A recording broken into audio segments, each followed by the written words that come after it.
So you hate reading trust deeds. Thank gosh, it means you're normal.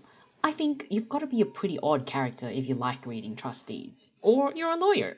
In that case, you don't need to watch this video because I don't need to convince you to read the deed. Everyone's always telling you to always read the deeds of your clients. But do you really have to? It's pretty boring, and some deeds are like completely undecipherable. Not only because they were drafted in like 1946 when people spoke a different type of English.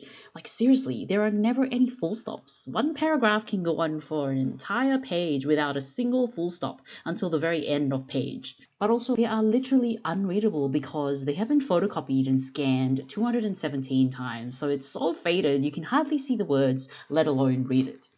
And why do you need to read the deed anyway? What's so important about the deed? Well, Tax Nuggets is here to help to explain it to you in human language. 5 reasons to read the trust deed of your clients. Number 1, to make sure the beneficiary is actually an eligible beneficiary before making a distribution. If you get this wrong and the beneficiary is not actually eligible, the consequences may be disastrous. It could mean that the distribution to that beneficiary is invalid and potentially no one was presently entitled to the income, and the trustee would be taxed at the highest marginal tax rate of 47%. So that's pretty important. And it may seem so simple, but the devil is always in the detail. Let me give you an example. Say a client comes to you and asks you to prepare the trust return, and mum and dad are the trustees, and mum and dad are also the primary beneficiaries. So you're like, of course they're eligible beneficiaries, duh.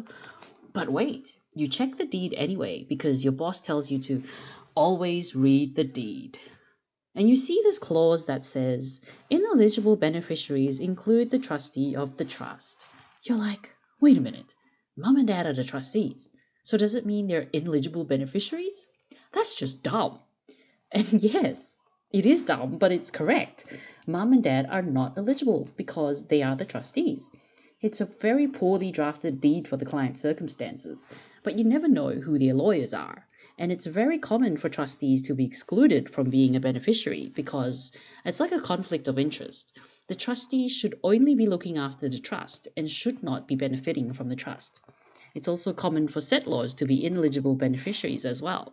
The solution for this type of example could potentially be amending the deed or appointing a new trustee, such as a corporate trustee that is controlled by mum and dad.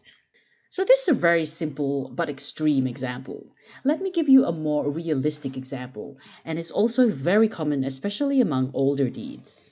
So you're about to draft a distribution resolution for a trust.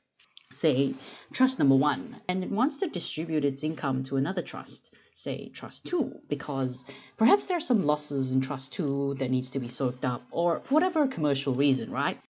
Trust 1 has a corporate trustee which is dormant, and so the trust will never have any reason to distribute to that corporate trustee.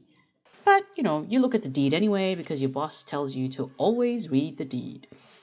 You notice that it has this ineligible beneficiary clause which says, ineligible beneficiaries include the trustee of the trust, yep, that's normal, and any entities that the trustee has an interest in, okay, that's a bit interesting, whether vested or contingent.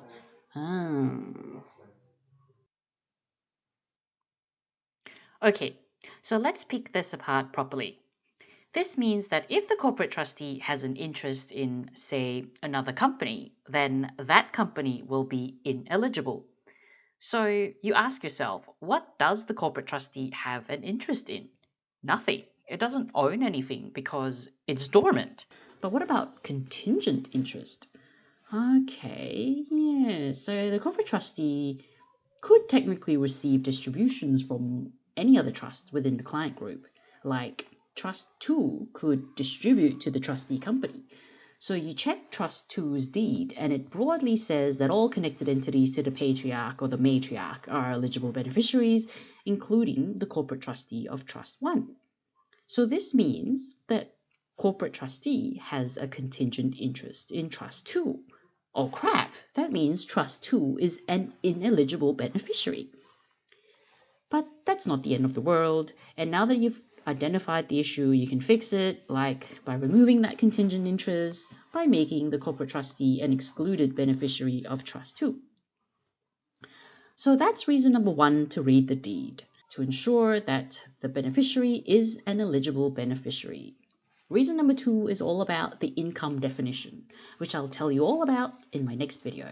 I hope you've enjoyed this tax nugget. Till next week. See ya. Bye.